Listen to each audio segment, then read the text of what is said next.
퇴직신금 2의 부록을 시작하겠습니다. 바른 수도권 정책을 살펴볼 건데, 바른 수도권 정책을 세우기 위해서는 수도권에서 일어나고 있는 일을 알아야 되겠죠.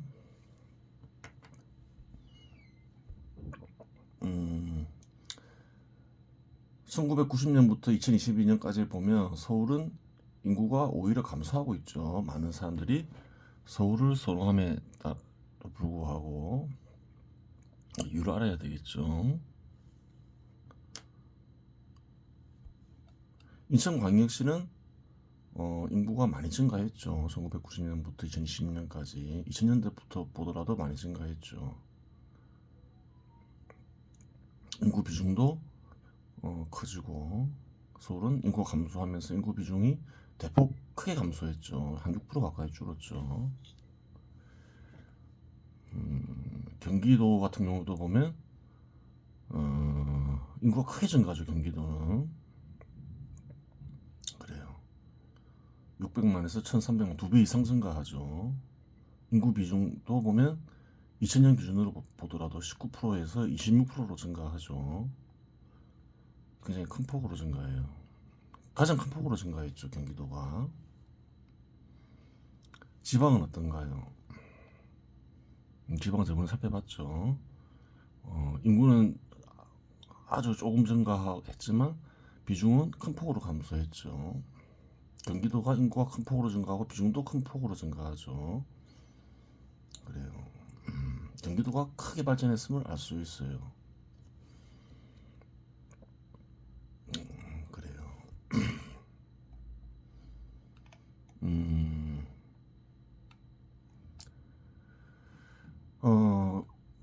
2000년도까지만 보면 어떤가요? 인구 비중이 대략 한 200만 정도 되죠. 50%가 안 되죠. 지방은 53%니까. 그런데 2022년 되면 서울, 인천, 경기도를 수도권으로 볼 수 있겠죠. 인구 비중이 50%를 넘어가 버리죠. 2,500만 이상이 수도권에서 살고 있다는 얘기죠.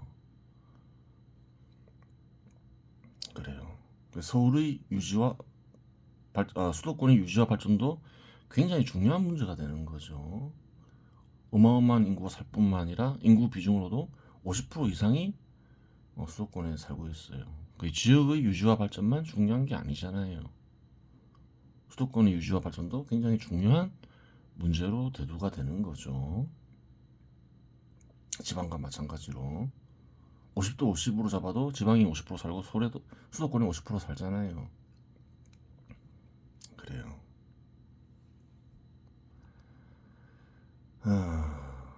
그래요.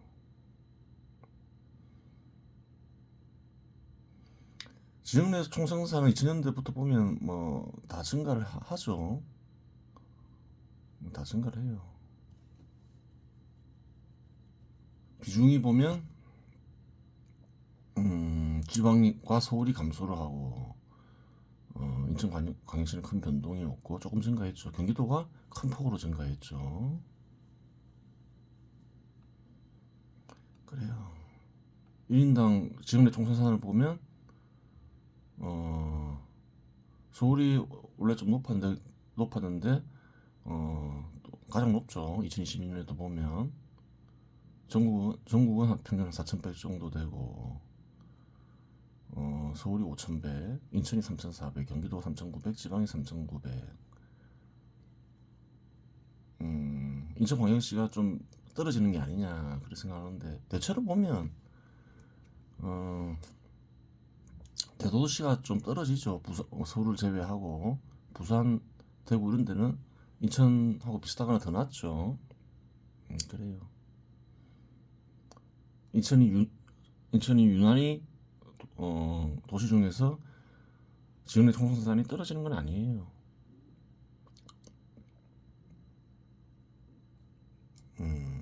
그래요.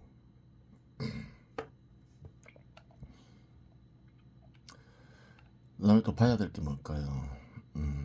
이 표를 만들었죠. 사업체 수와 종사자 수를 표를 만들었죠. 사업체와 종사자 수, 종사자는 직업수로 볼 수 있겠죠. 인구는 밀접한 관련이 있죠. 왜 그런가요? 사업체가 직업을 만들어내고 직업에 종사하는 사람이 생기게 되고 소득이 있어야지 사람이 살 수가 있잖아요. 인구와도 밀접한 연관이 있어요. 그래서 이런 표를 만든 거겠죠. 어떤 견해에 입각해서 만든 거죠. 분석과 이해를 위한 바른 견해. 2분 10초에 보면 관련된 말이 나온다. 한번 볼게요. 2분 10초. 이렇게 얘기할 수 있는 거예요. 저번 시간에 인구에 대해서 살펴보았는데 인구를 결정짓는 핵심 요인이 뭔가요? 직업수와 평균 가구 수죠. 왜 그런가요? 사람은 직업을 통해서 소득을 얻어야만 살 수 있는 거죠. 시장이 없더라도 마찬가지죠. 그래요. 평균 가구 수는 왜 중요할까요? 사람은 그래요. 개인적으로 살 수도 있지만 대체로 가족을 형성하고 살죠. 그래요. 가구의 숫자가 인구를 결정하는 핵심 요인은 직업수와 평균 가구 수다. 이렇게 얘기하고 있는 거예요.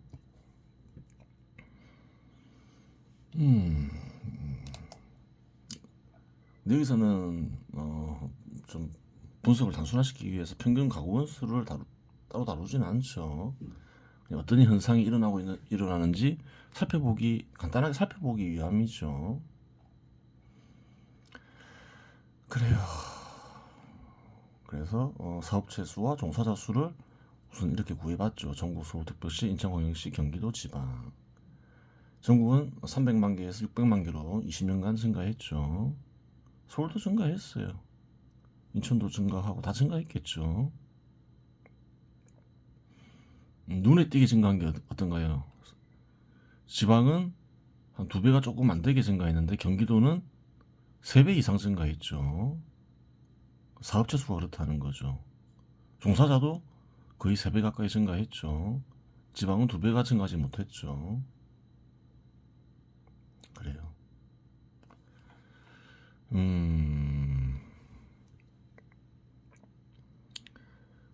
수도권에서 특히 경기도에서 이렇게 사업체와 직업수가 증가한 이유는 뭘까요? 서울 인근에 있기 때문이죠. 달리 얘기하면 무슨 말이 되나요? 서울에 투자해야 할, 이루어져야 할 투자가 경기도에 이루어졌다. 그렇게 되는 거죠. 이렇게 3배씩이나 증가한 거는 사업체 수와 종사자 수가 서울에 투자될 것이 경기도에 투자됐다. 그렇게 얘기할 수 있는 거예요. 경기도가 대폭 인구가 증가했다. 달리 얘기하면 서울에 개발할 지역이 많았다면 어떻게 되나요? 다 서울에 투자됐겠죠.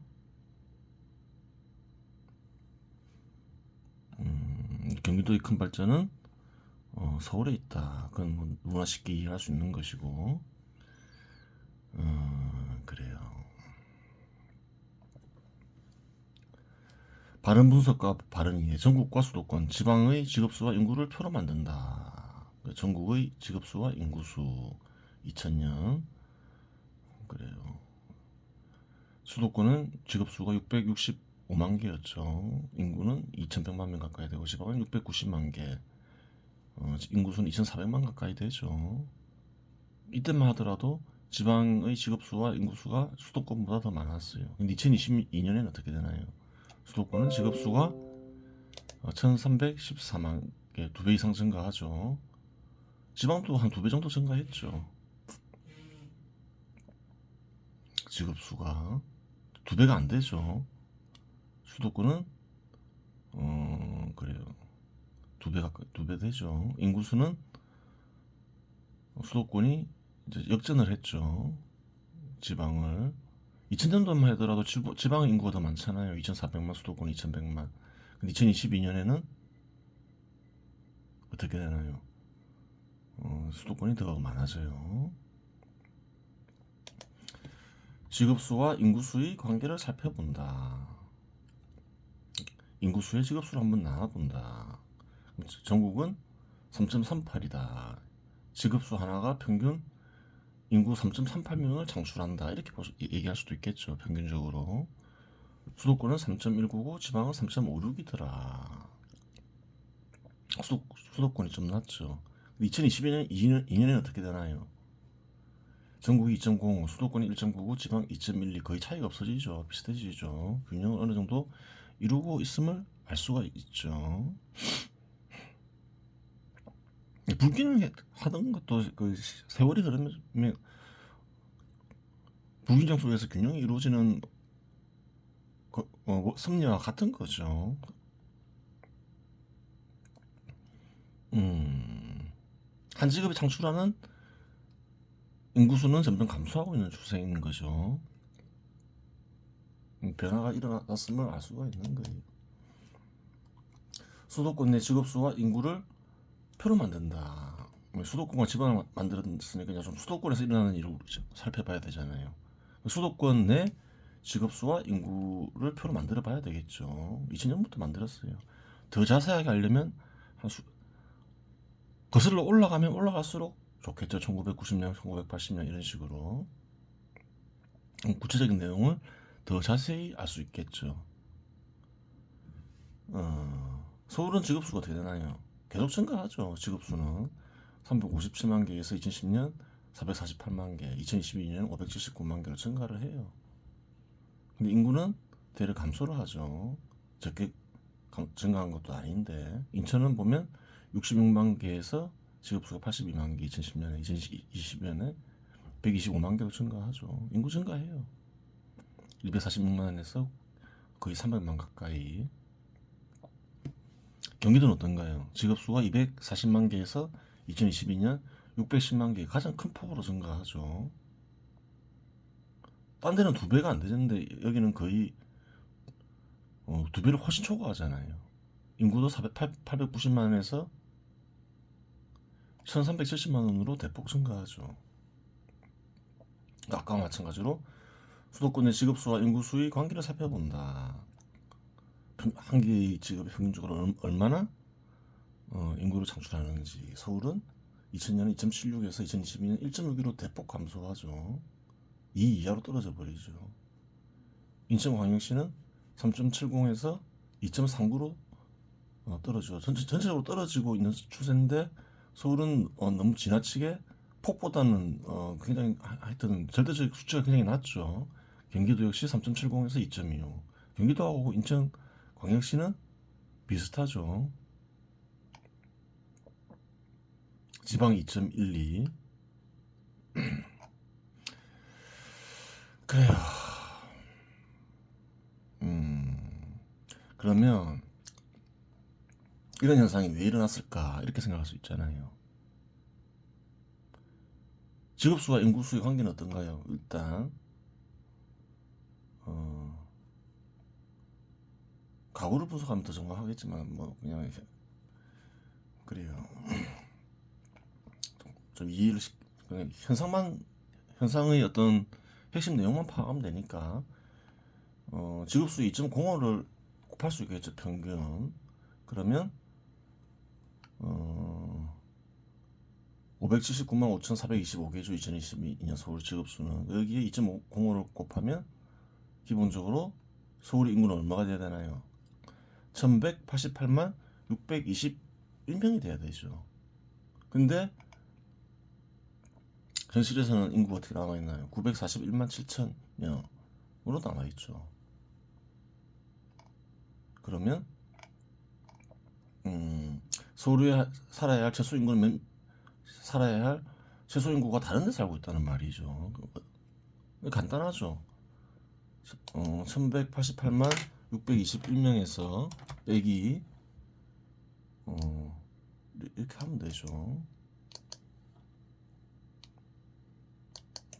그래요. 이렇게 하면 돼요. 경기도나 인천에 거주하고 있다. 이렇게 결론을 내릴 수 있겠죠. 왜 최소라 할까요? 서울의 개발이 원활하게 진행됐거나 아니면 개발할 지역이 많았다면 경기도에 생겨야 할 사업체 대부분이, 전부는 아니라더라도 많은 사업체가 서울에 생겼겠죠. 그럼 서울 인구는 폭발했겠죠. 이게 최소라고 하는 거예요. 그래요. 그럼 246만이면 적은 숫자가 아니죠. 그래요. 거의 한 광역시 규모의 인구가 서울에 살아야 함에도 불구하고 살지 못하고 있다는 거예요. 굉장히 잘못된 거죠. 뭔가 문제가 있다 이렇게 생각될 수가 있는 거죠. 원인은 무엇이냐? 주요 도시 중 서울의 주택 보급률이 가장 낮다. 얼마나 낮냐? 이런 것도 다 구해볼 수 있는 거죠. 또 주요 도시 중 아파트 보급률이 서울이 가장 낮아요. 아파트에 살고 싶은데 서울에 아파트를 구할 수가 없어요. 그럼 어떻게 되나요? 경기도로 빠지겠죠. 정말 그런가? 그래요.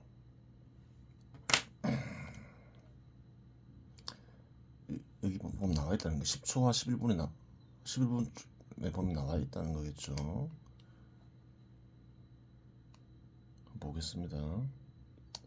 뉴스 프리즘 2019년 5월 14일에 나온 기사죠. 아울러 경실련은 이미 주택 보급률은 110%에 도달했다. 주택 정책을 경기 부양과 경제 성장률 상승을 위한 개발 독재 토거 정책으로 사용해서는 안 되며 판교 개발 재탕하는 생기 신도시 개발은 전면 철회되어야 한다. 이거죠. 전국의 주택 보급률이 110%를 넘었다는 거예요. 진실이냐 이제 이런 문제가 있는 거예요. 그래요. 근데 이거를 쓰니는 다르게 보고 있으니까 이게 틀린 것이다 이렇게 생각하는 거죠. 그 이유가 있겠죠. 이 필요하겠죠. 그래요. 좀 거짓이 않아 생각했죠.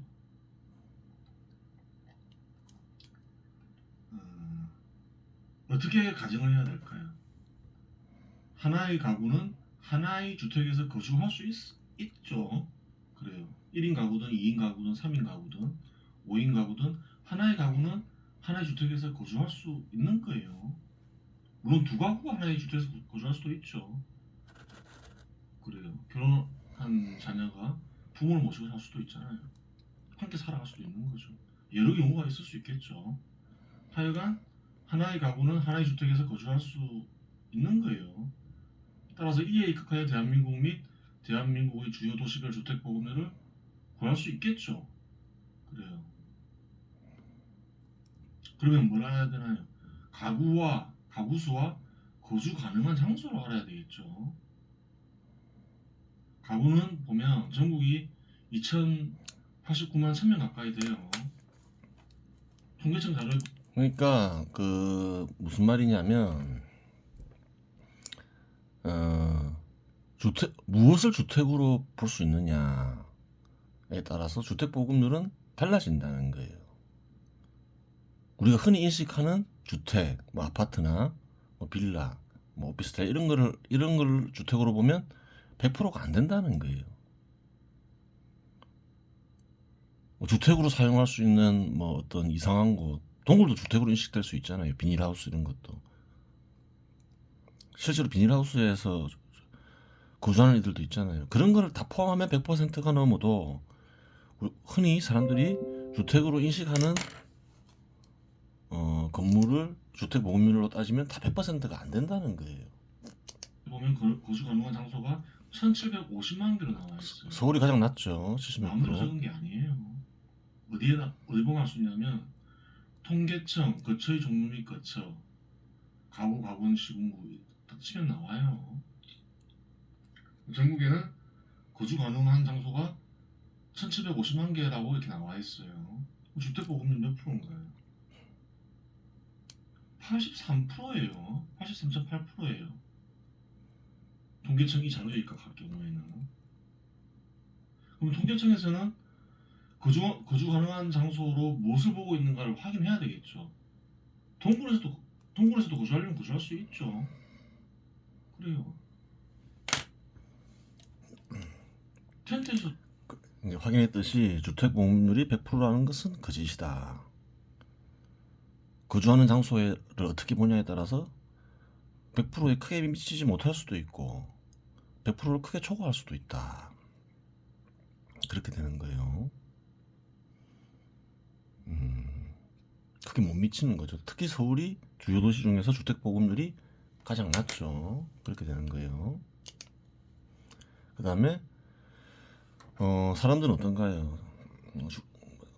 사회가 발전함에 따라서 주거 환경도 크게 바뀐다 했죠. 지금은 한국에서는 아파트로 바뀌고 있는 추세죠.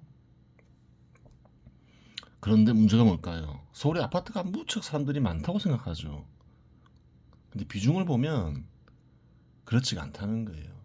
아파트 보급률이 서울이 가장 낮다는 거예요. 그렇죠. 11분에 나와 있겠죠. 한번 보겠습니다.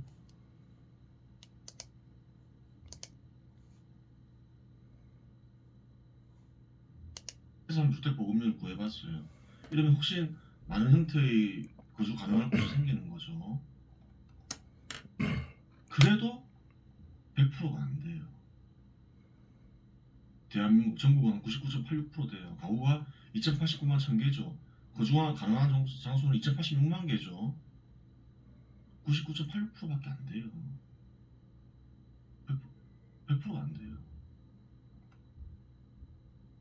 이 말은 무슨 말인가요? 경실련이 얘기했죠. 이미 주택 보급률 100%에 도달했다. 사실인가요? 거짓말인가요? 거짓말이라는 거예요. 그래요. 거짓말이에요. 주택 보급률이고 확실하죠. 우리가 흔히 관찰할 수 있는 장소를 가지고 주택 보급률을 구하면 90% 되는 데가 없어요. 서울은 76%. 그래요. 또 다른 뭔가가 들어가겠죠. 통계청은 그렇게 해서 또 이렇게 비중을 구했겠죠. 그렇게 해도 어떤가요? 주택 보급률이 100%가 안 돼요. 확실하죠. 그래요. 그래. 텐트도 뭐 주택이라면 주택이라 할 수 있잖아요. 누군가 텐트에 살고 있으면.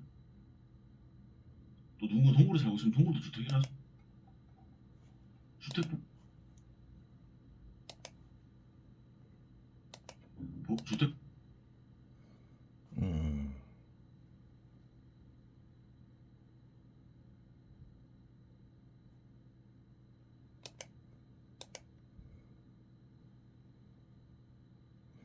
보겠습니다. 그렇죠. 그럼 그런 집은 어떻게 해야 될까요? 빼야 되겠죠. 도시들마다 살 수 있다고 살 수 있나요?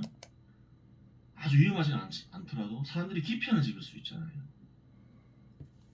너무 낙후된 형태의 집. 한번 볼까요? 예전에는 이런 집도 있었어요. 1970년대 있었어요. 판잣집이죠. 판잣집이라 하죠. 이런 데가 남아 있을 수도 있겠죠. 이런 곳에서 살 수가 있나요? 남겨져 있다 하더라도 살 수 있다 하더라도 살 수 있나요? 살 수가 없다는 거예요.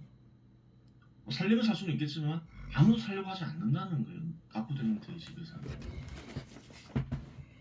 그렇죠. 그럼 그런 집은 어떻게 해야 될까요?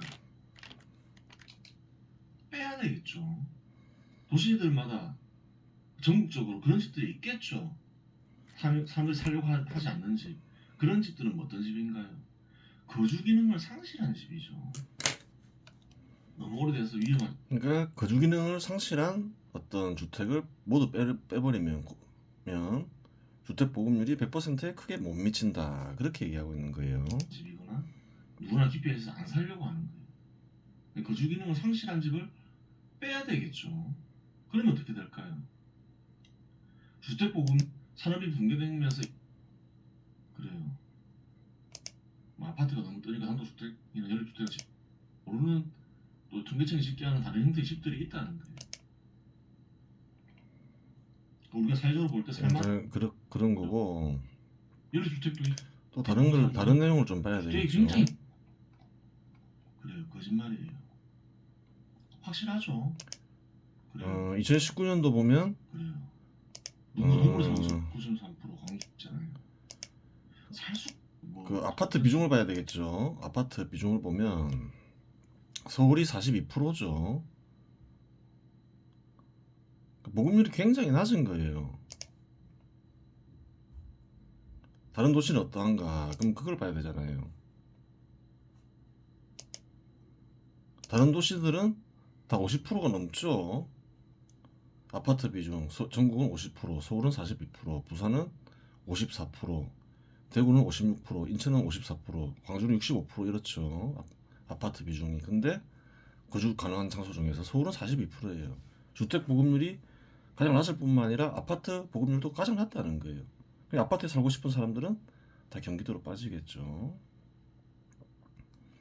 그래요. 안 좋은 일이죠. 서울에 살아야 할 사람들이 서울에 살지 못하는 일은. 그걸 좀 인도적으로 생각을 해야 돼요.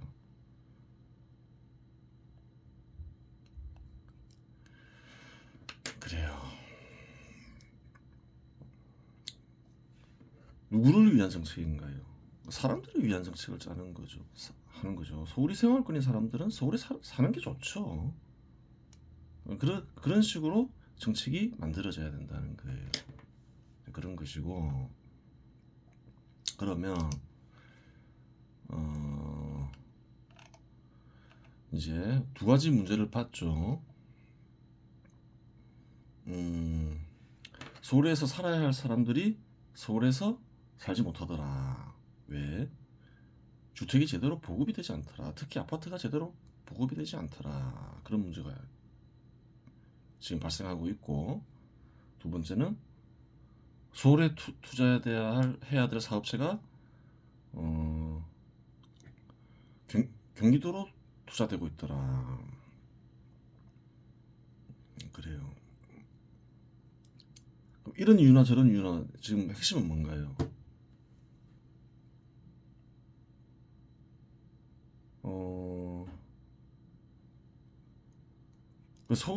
서울이 일단 지역적으로 훨씬 커져야 되겠죠. 훨씬 커져야 되는 거예요.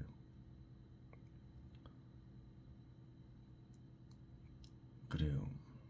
단순히 뭐 아파트를 많이 보급한다, 그것도 중요한 문제겠지만 그것보다도 사업체들도 서울에 투자를 못하고 서울에 투자를 원하는 기업들이 경기도에 투자할 수밖에 없더라. 이런 두 가지 문제가 있는 거예요.